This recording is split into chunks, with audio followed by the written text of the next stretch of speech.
77,500명의 관중이 빠져나가던 로스앤젤레스 메모리얼 콜리세움에서 유출된 단 한 장의 영상이 전 세계 축구판을 뒤집어 놓은 이유, 여러분 혹시 알고 계셨나요? 그 영상 속에는 평생 얼음장처럼 차갑게 냉정함을 유지하던 리오넬 메시가 완전히 멘탈이 무너진 채 심판 라커룸으로 돌진하는 장면이 담겨 있었거든요. 얼굴은 토마토처럼 빨갛게 달아올랐고 눈에는 핏발이 서서 거의 이성을 잃은 것처럼 보였죠. 그리고 그 옆에서는 절친 루이스 수아레스가 메시의 허리를 껴안고 온 힘을 다해 끌어당기면서 간신히 최악의 상황을 막아내고 있었던 겁니다. 소셜미디어에서는 난리가 났죠. 메시가 지는 걸 받아들이지 못하는 루저라느니, 자기 팀이 못해서 심판한테 화풀이한다느니 온갖 조롱이 쏟아졌거든요. 근데 여기서부터가 진짜 소름 돋는 부분인데요. 루이스 수아레스가 버스 타기 직전에 텔레문도 데포르테스 기자한테 한 인터뷰에서 완전히 다른 진실을 폭로해버린 겁니다. 그리고 그 진실의 중심에는 다름 아닌 우리 손흥민 선수가 서 있었죠. 수아레스는 이렇게 말했어요. 사람들이 메시가 심판 판정 때문에 화났다고 생각하는 건 완전히 틀렸다고요.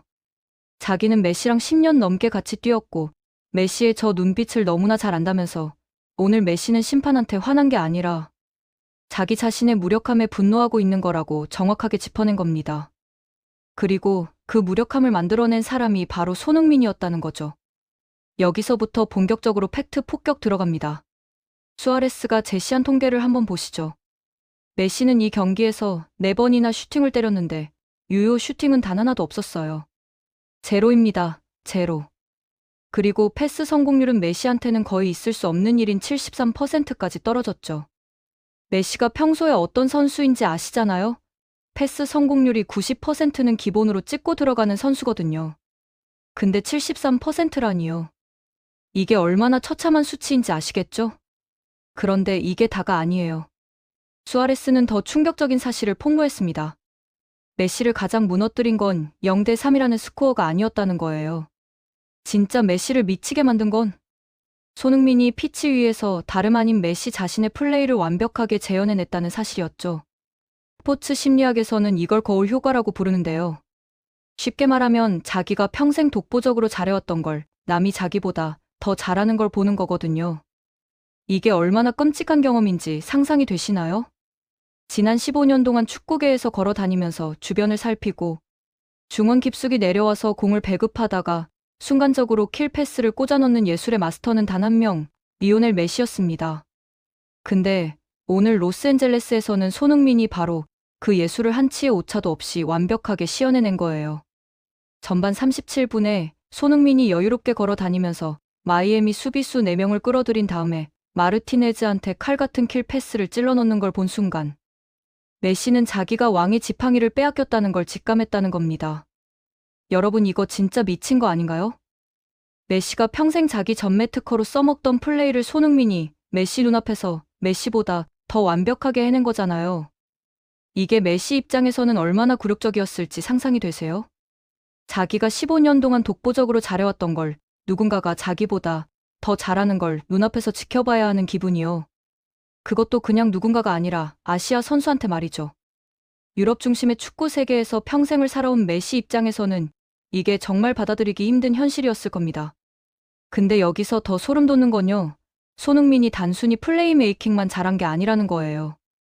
수아레스가 히트맵을 보면서 분석한 내용이 정말 충격적인데요. 손흥민은 경기장 내 모든 하이라이트 지역에 존재했다는 겁니다. 공격할 때는 최전방에서 어시스트를 만들어내고 수비할 때는 자기 진영 깊숙이 내려와서 마치 수비형 미드필더처럼 1대1 경합을 벌였다는 거죠. 이게 얼마나 미친 활동량인지 아세요? 보통 공격수들은 수비는 대충 하고 공격만 집중하잖아요. 근데 손흥민은 득점왕 출신임에도 불구하고 기꺼이 수비형 노동자 역할까지 자처한 거예요.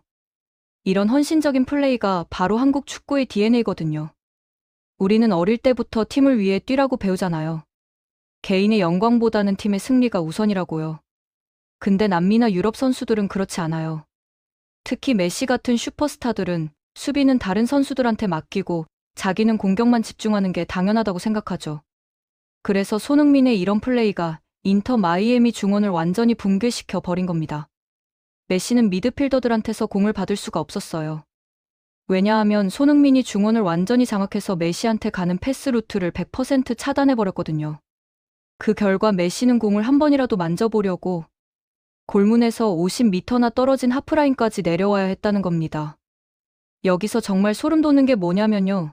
손흥민은 메시를 단 1초도 직접 마크하지 않았다는 거예요. 그냥 중원 생태계 전체를 조종하고 보호함으로써 메시를 망망대해 한가운데 떠있는 무기력하고 고독한 외딴섬으로 만들어버린 겁니다. 이건 운이 좋아서 이긴 게 아니에요. 이건 지극히 잔인한 시스템과 전술적 사고방식이 빚어낸 완벽한 승리거든요. 전 미국 국가대표 미드필더 스타샤 클레스탄이 뭐라고 했는지 아세요? 메시가 공을 받기 위해 하프라인까지 내려가는 모습이 가장 슬픈 장면이었다고 했어요. 축구 역사상 가장 위대한 선수 중 한 명이 공 한번 만져보려고 저렇게까지 내려와야 한다니. 이게 얼마나 비참한 광경이냐는 거죠. 그리고 그 비참함을 만들어낸 사람이 바로 손흥민이라는 겁니다. 여기서 우리가 주목해야 할 건 한국 축구의 시스템적 우월성이에요. 유럽이나 남미 축구는 개인의 재능에 의존하는 경향이 강하거든요. 메시처럼 천재적인 한 명이 나머지 10명을 먹여 살리는 구조죠. 근데 한국 축구는 달라요. 우리는 11명 모두가 하나의 유기체처럼 움직이는 시스템 축구를 추구합니다. 손흥민이 아무리 뛰어난 선수라도 혼자서는 이길 수 없다는 걸 알기 때문에 팀 전체를 위해 뛰는 거죠. 그리고 이런 철학이 결국 메시라는 역사상 최고의 개인 재능을 무력화시킨 겁니다. 개인의 천재성이 시스템의 완벽함 앞에서 무너진 거예요. 이게 얼마나 상징적인 사건인지 아시겠어요? 유럽 중심의 개인 플레이 축구가 아시아의 시스템, 축구 앞에서 완전히 무너진 역사적인 순간이라는 겁니다.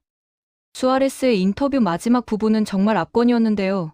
메시를 라커룸 안으로 끌고 들어간 직후에 뭐라고 했는지 아세요? 메시를 껴안고 진정하라고 말하면서 오늘은 우리의 날이 아니니 인정해야 한다고 다독였대요.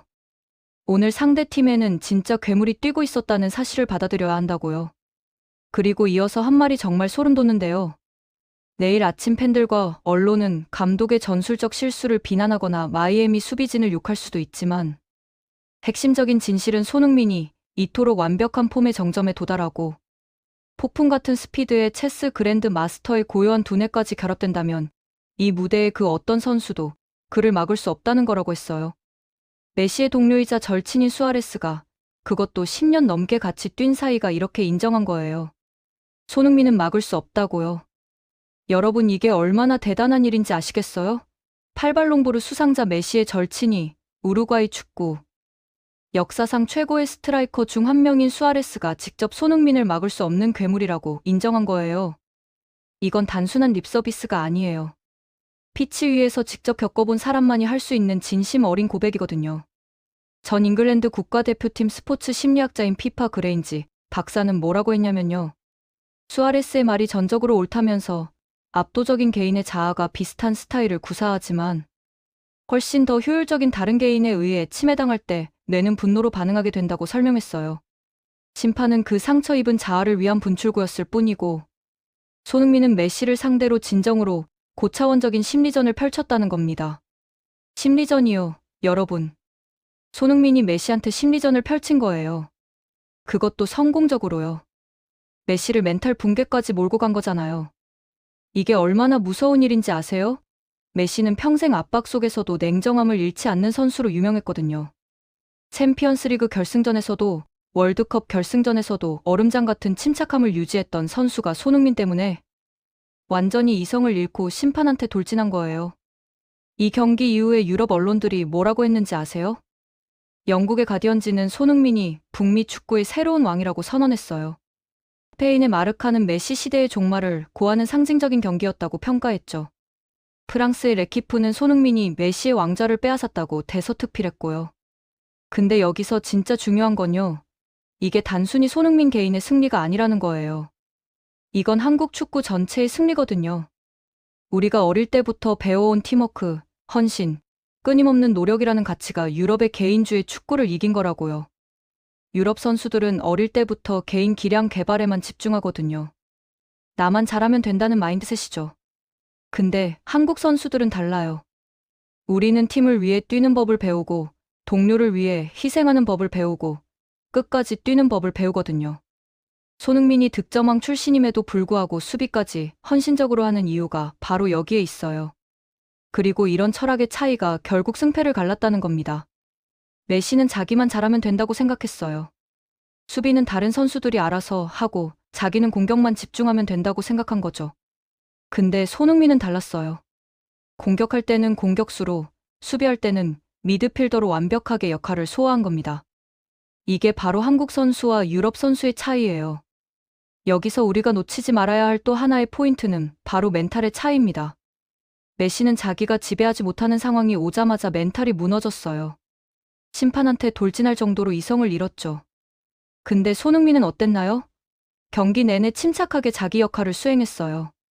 득점이 안 나와도 초조해하지 않고 어시스트로 팀에 기여하면 그걸로 만족했죠. 이게 바로 한국 스포츠의 DNA예요. 우리는 어릴 때부터 역경을 이겨내는 법을 배우거든요. 한국 선수들이 전 세계 어디를 가도 멘탈이 강하다고 인정받는 이유가 바로 여기에 있어요. 우리는 어려운 상황에서도 절대 포기하지 않고 끝까지 싸우는 법을 알고 있거든요. 메시는 평생 바르셀로나라는 최고의 팀에서 뛰면서 항상 좋은 환경에서만 축구를 해왔어요. 근데 손흥민은 달라요.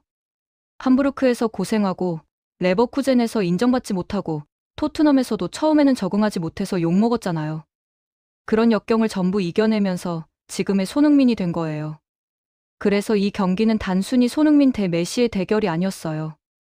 이건 역경을 이겨낸 한국의 정신력 대 좋은 환경에서만 자란 유럽의 나약함의 대결이었던 겁니다. 그리고 결과는 명확했죠.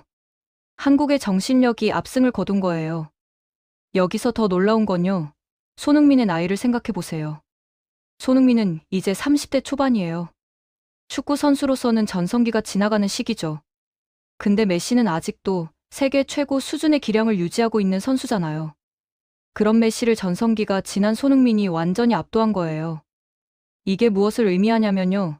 손흥민이 전성기였을 때는 메시보다 훨씬 더 뛰어난 선수였을 수도 있다는 겁니다. 만약 손흥민이 메시처럼 바르셀로나 같은 최고의 팀에서 어릴 때부터 뛰었다면 지금쯤 메시를 뛰어넘는 레전드가 됐을 수도 있어요. 근데 손흥민은 한국에서 태어났고 유럽에서 인정받기 위해 몇 배나 더 노력해야 했죠. 이게 바로 아시아 선수들의 현실이에요.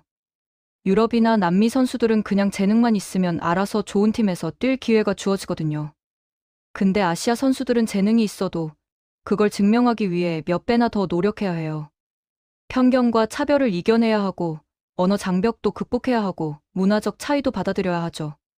손흥민이 지금의 위치에 오기까지 얼마나 많은 고생을 했을지 상상이 되세요? 독일에서 혼자 외로운 싸움을 하면서 영국에서 적응하지 못한다고 욕먹으면서 그 모든 역경을 이겨낸 거예요. 그래서 이 경기는 더욱 의미가 있는 겁니다. 역경을 이겨낸 아시아의 자존심이 좋은 환경에서만 자란 유럽의 특권을 완전히 박살낸 거니까요. 메시 팬들은 지금 온갖 변명을 늘어놓고 있어요. 메시가 나이가 많아서 그렇다, 팀이 안 좋아서 그렇다, 전술이 맞지 않아서 그렇다 등등 말이죠. 근데 팩트는 뭐예요? 손흥민이 메시를 완전히 압도했다는 거예요. 그것도 메시가 가장 자신 있어 하는 플레이메이킹과 공간 지배력에서 말이죠. 수아레스가 정확하게 짚었잖아요. 메시가 화가 난 건 심판 때문이 아니라 자기 자신의 무력함 때문이라고요. 자기가 평생 독보적으로 잘해왔던 걸 누군가가 자기보다 더 잘하는 걸 보니까 멘탈이 무너진 거예요. 그리고 그 누군가가 바로 한국의 손흥민이었다는 거죠. 이 경기 이후에 북미 축구계의 파워 밸런스가 완전히 바뀌었어요. 예전에는 메시가 MLS의 절대 강자였잖아요. 메시가 가는 팀이 무조건 우승 후보였고 메시가 뛰는 경기는 매진 사태를 빚었죠. 근데 이제는 달라졌어요. 손흥민이 새로운 왕으로 등극한 거예요. 유럽 스카우트들이 이 경기를 보고 뭐라고 했는지 아세요? 손흥민은 여전히 유럽 최상위 리그에서 뛸 수 있는 능력이 있다고 평가했어요. 그것도 단순히 로테이션 멤버가 아니라 주전으로 말이죠. 30대 초반의 나이에 메시를 압도하는 경기력을 보여줬으니 당연한 평가겠죠. 근데 여기서 더 놀라운 건요. 손흥민이 이 경기에서 보여준 플레이가 즉흥적인 게 아니라 철저하게 계산된 것이었다는 점이에요.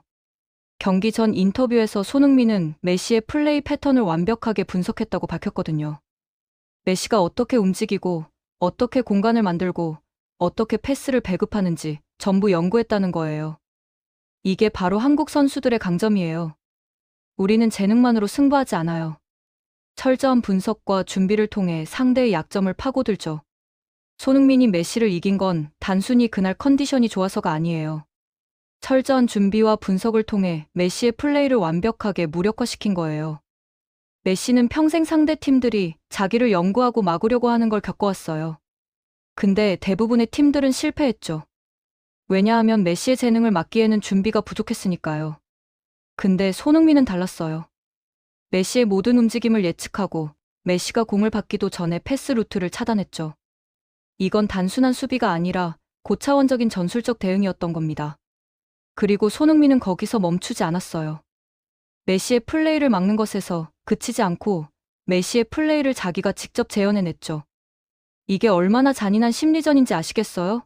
상대의 무기를 빼앗은 다음에 그 무기로 상대를 공격한 거예요. 메시 입장에서는 이게 정말 받아들이기 힘든 굴욕이었을 겁니다. 전반 37분 손흥민의 어시스트 장면을 다시 한번 봐야 해요. 손흥민이 여유롭게 걸어 다니면서 수비수 4명을 끌어들이는 모습. 그리고 완벽한 타이밍에 마르티네즈한테 패스를 찔러 넣는 모습이요. 이건 메시가 바르셀로나 전성기 시절에 수없이 보여줬던 플레이예요. 근데 이제는 손흥민이 그 플레이를 하고 있는 거죠. 메시는 그 순간 무슨 생각을 했을까요? 아마도 이런 생각이 들었을 거예요. 저게 내 플레이인데 저 사람이 왜 저렇게 하고 있지? 자기 정체성이 흔들리는 느낌이었을 겁니다. 평생 자기만의 독보적인 플레이 스타일로 축구계를 지배해왔는데 이제는 누군가가 그걸 복제해서 자기보다 더 잘하고 있으니까요. 스포츠 심리학자들이 말하는 거울 효과가 바로 이거예요. 자기 정체성이 다른 사람에 의해 침해당할 때 느끼는 극심한 불안감과 분노죠. 메시가 심판한테 돌진한 건 심판이 잘못 판정해서가 아니라 자기 정체성이 흔들리는 불안감을 견딜 수 없었기 때문이에요. 그리고 이 모든 걸 만들어낸 건 바로 손흥민이었죠. 손흥민은 단순히 경기에서 이긴 게 아니라 메시의 정신까지 무너뜨린 거예요. 이게 얼마나 완벽한 승리인지 아시겠어요? 점수판의 숫자뿐만 아니라 심리적으로도 완전히 압도한 거니까요. 여기서 우리가 주목해야 할 건 한국 축구의 진화예요. 예전에는 한국 선수들이 유럽 무대에서 뛰면 그냥 성실하게 뛰는 노동자 정도로 평가받았거든요. 재능은 없지만 열심히 뛰니까 쓸모가 있다는 식이었죠. 근데 이제는 달라졌어요. 손흥민은 성실함뿐만 아니라 창의성까지 겸비한 완전체 공격수로 인정받고 있어요. 메시의 플레이를 완벽하게 재현했다는 건 단순히 따라한 게 아니라 그만큼의 축구 지능과 기술을 갖추고 있다는 뜻이거든요. 손흥민은 이제 단순히 빠르고 성실한 선수가 아니라 메시급의 플레이메이커로 진화한 거예요. 이게 바로 한국 축구의 진화이고 아시아 축구의 진화예요. 유럽 중심의 축구 세계관이 무너지고 있어요. 예전에는 축구의 중심은 유럽이고 남미는 재능 풀이고 아시아는 그냥 들러리 정도로 생각했거든요. 근데 이제는 아시아 선수들이 유럽 최고의 선수들을 압도하는 시대가 온 거예요. 손흥민뿐만 아니라 일본의 미토마, 한국의 이강인, 김민재 등 아시아 선수들이 유럽 최상위 리그에서 핵심 선수로 활약하고 있잖아요. 이건 우연이 아니에요. 아시아 축구가 체계적으로 발전한 결과예요. 특히 한국은 체계적인 유스 시스템과 과학적인 트레이닝 방법을 통해 세계적인 선수들을 양성하고 있거든요. 손흥민이 메시를 압도한 이 경기는 그런 발전의 상징적인 사건이에요. 이제는 아시아 선수들이 유럽이나 남미 선수들에게 뒤지지 않는다는 걸 전 세계에 증명한 거죠. 아니, 뒤지지 않는 정도가 아니라 오히려 앞서고 있다는 걸 보여준 겁니다. 메시의 절친 수아레스조차 인정했잖아요. 손흥민이 이런 폼을 유지하면 누구도 막을 수 없다고요. 이게 얼마나 대단한 인정인지 아시겠어요? 메시와 10년 넘게 같이 뛴 사람이, 바르셀로나 전성기를 함께 만든 사람이 이렇게 말한 거예요. 그리고 피파 그레인지 박사의 분석도 정말 중요해요. 손흥민이 메시를 상대로 고차원적인 심리전을 펼쳤다는 거잖아요. 이건 단순히 축구를 잘한 게 아니라 상대의 심리까지 완벽하게 지배했다는 뜻이거든요. 축구는 결국 심리 싸움이에요.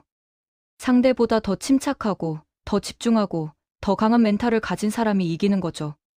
메시는 평생 심리전에서 이겨왔어요.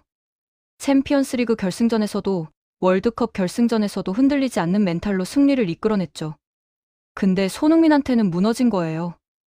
이게 얼마나 충격적인 일인지 상상이 되세요? 클레스탄의 말도 정말 소름 돋는데요. 메시가 공을 받기 위해 하프라인까지 내려가는 모습이 가장 슬픈 장면이었다고 했잖아요. 축구 역사상 최고의 선수가 공 한번 만져보려고 저렇게 내려와야 한다니요. 이게 바로 손흥민이 만들어낸 지배력의 증거예요. 손흥민은 메시를 직접 마크하지도 않았어요. 그냥 중원을 장악함으로써 메시를 고립시킨 거죠. 이게 훨씬 더 잔인한 방법이에요. 직접 붙어서 막으면 메시도 돌파할 기회라도 있거든요. 근데 아예 공이 가지 못하게 만들어 버리면 메시는 할 수 있는 게 없어요. 이런 전술적 이해도가 바로 손흥민이 세계 최고 수준의 선수라는 증거예요. 단순히 빠르게 달리고 슈팅을 잘하는 게 아니라 경기 전체를 읽고 지배할 줄 아는 거죠. 메시가 평생 해왔던 그 역할을 손흥민이 이제 하고 있는 거예요. 재밌게 보셨다면 구독과 좋아요, 알림 설정 부탁드립니다.